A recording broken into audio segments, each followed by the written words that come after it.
मैं तेरी हो गई हैं एपिसोड 4 के साथ आपकी खिदमत में हाजिर हूँ। कुरातुल आइन इधर आएँ बेटा, क्या हुआ है आपको? रो क्यों रही हैं आप? आफ़ताब मलिक ने अपनी 6 साला बेटी को पुकारा। बहुत मुश्किलों से तकरीबन 1 महीना ज़िंदगी और मौत से जूझ कर वो आज आफ़ताब मलिक के जीने की वजह थी।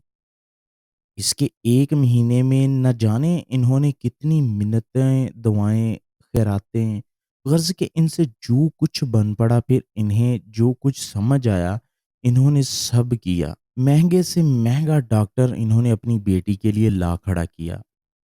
आयशा के बाद अपनी बेटी को खोने का तसव्वुर भी इनके लिए जानलेवा था। पापा मुझे भी मम्मा चाहिए। सब बोलते हैं कि मैं मनहूस हूँ। मेरे पैदा होते ही मेरी मम्मा अल्लाह को प्यारी हो गई। आप मुझे मम्मा ला कर दें पापा, फिर मैं सबको बताऊँगी कि मेरी मम्मा हैं और फिर कोई भी मुझे मनहूस नहीं कहेगा। बोले ना पापा, आप मुझे मम्मा ला कर देंगे? नहीं बेटा, हम तुम्हारी सारी ख्वाहिशें पूरी कर सकते हैं मगर ये ख्वाहिश नहीं पूरी कर सकते। आपकी मम्मा अल्लाह के पास हैं, आसमान में सितारा बन गई हैं और हम रोज़ तब ही छत पर जाते हैं ताकि मम्मा हमें देखें और खुश हो जाएँ। जब आपकी मम्मा को पता चलेगा कि आपने अपनी कोई और मम्मा बना ली है, तो मम्मा को कितना दुःख होगा।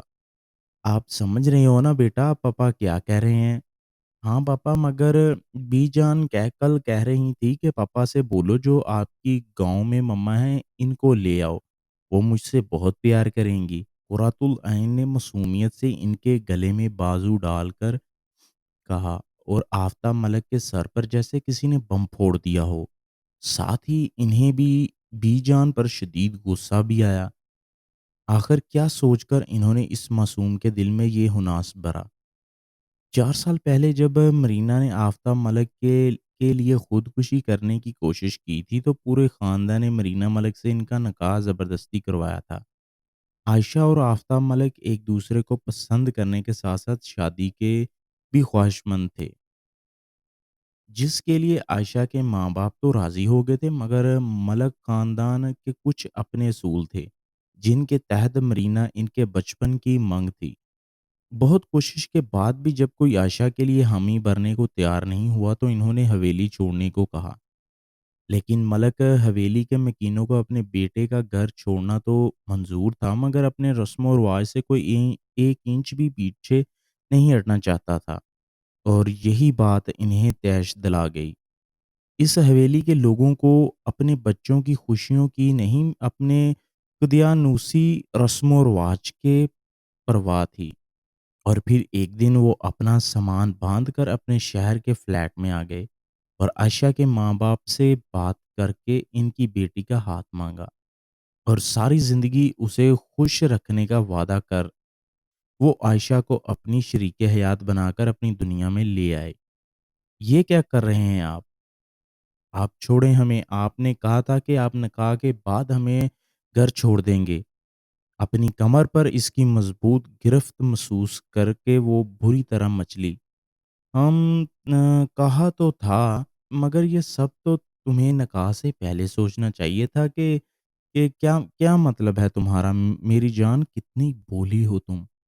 पता नहीं है कि निकाह के बाद मियाँ-बीवी क्या करते हैं? क्या करते हैं? आँखें बड़ी कर इसने हैरत से पूछा। उफ़! अब मैं बोलकर कैसे बताऊँ, मुझे शर्म आती है। मैं एक काम करता हूँ, मैं तुम्हें प्रैक्टिकल करके बताता हूँ।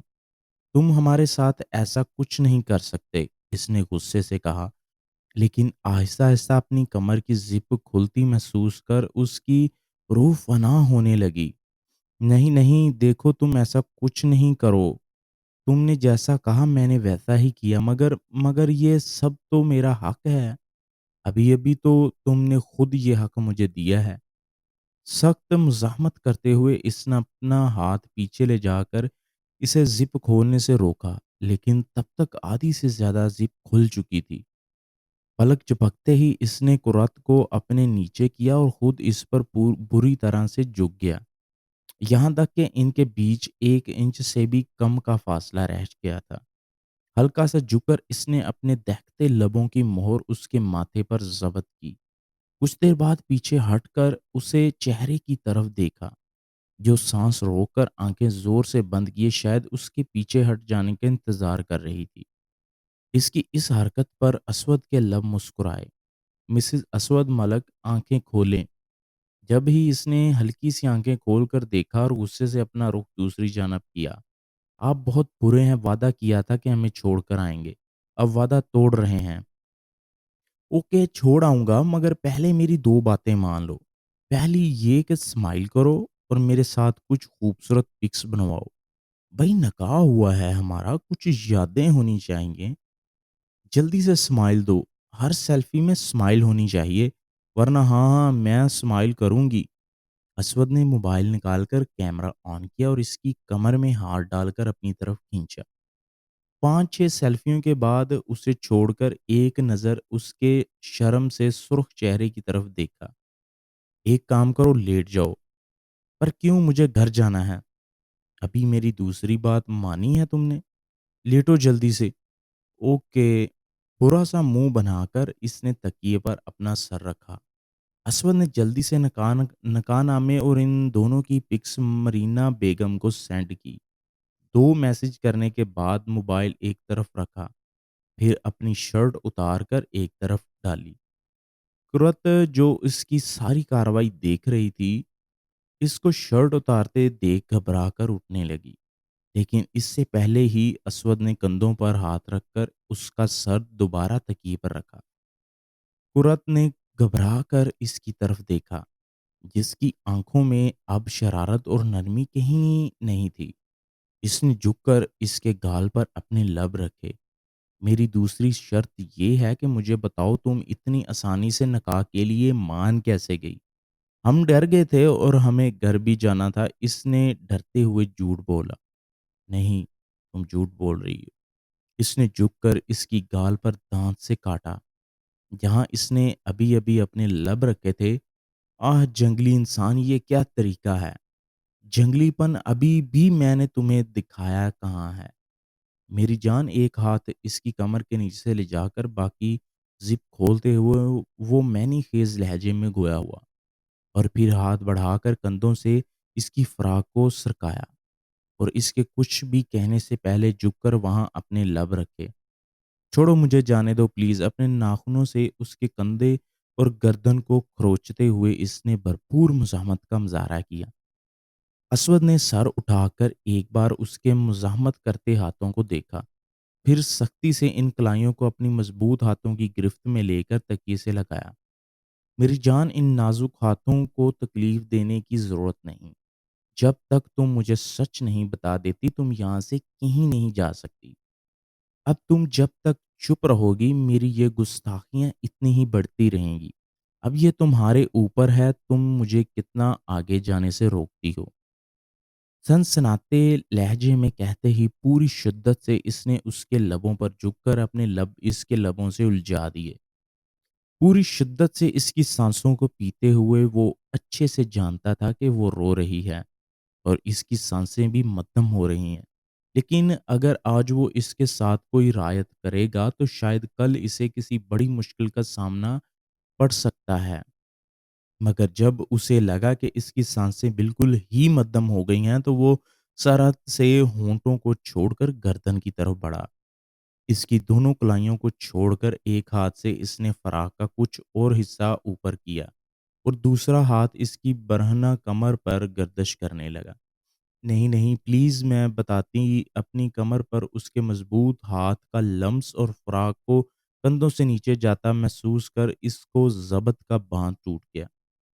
جب ہی وہ روتے ہوئے ہلکی آواز میں بولی، اس کے سینے پر گردش کرتے اس کے ہونٹ اپنے آپ مسکرائے۔ ہلکا سا اوپر ہو کر اس نے ابرو اٹھائی۔ میں ابھی 18 سال کی نہیں ہوئی، تبھی تو میں نے سوچا کہ گھر جا کر ماں کو بتاؤں گی کہ تم نے مجھ سے زبردستی نکاح کیا ہے، پھر وہ اس چیز کو مدعا بنا کر تمہاری مجھ سے طلاق کروا دیں گی۔ روتے ہوئے اس نے اپنا سارا پلان بتایا، جس کو سن کر اسے غصہ تو بہت آیا، لیکن کچھ سوچ کر اس نے اپنے غصے کو ضبط کیا اور ایک بار پھر اس کے لبوں کو پوری شدت سے اپنی قید میں لیا اور جارحانہ طریقے سے اپنا غصہ ان لبوں ऊपर उतारने लगा। कुछ देर इस पर झुके रहने के बाद वो उठा। सोचना भी मत ऐसा करने की। अगर तुमने या तुम्हारी माँ ने ज़रा भी कोशिश की, तो तुम्हारे 18 साल का होने से पहले ही मैं अपना सारा हक तुमसे वसूल कर लूँगा और ये हक लेने से मुझे कोई अदालत भी नहीं रोक सकती। इसके लबों को अपने अंगूठे से सुलाते हुए इसने तंबिया करते लहजे में कहा। वो जो इसकी शिद्दतों से पहले ही घबरा गई थी, इसकी इस बात पर खौफ से लरज़ने लगी। अब उठो, इससे पहले कि मैं और बहकूँ, अपना हुलिया दुरुस्त करो। अपनी नज़रों का ज़ाविया बदल कर वो इस पर से उठा और एक तरफ रखी शर्ट को दोबारा से पहनते ही खड़ा होकर इसकी तरफ देखने लगा। दोस्तों, कैसी लगी आज की एपिसोड? उम्मीद करता हूँ पसंद आई होगी। चैनल को सब्सक्राइब करें, वीडियो को लाइक कर दें। मिलते हैं नेक्स्ट एपिसोड में, तब तक के लिए अल्लाह निगहबान।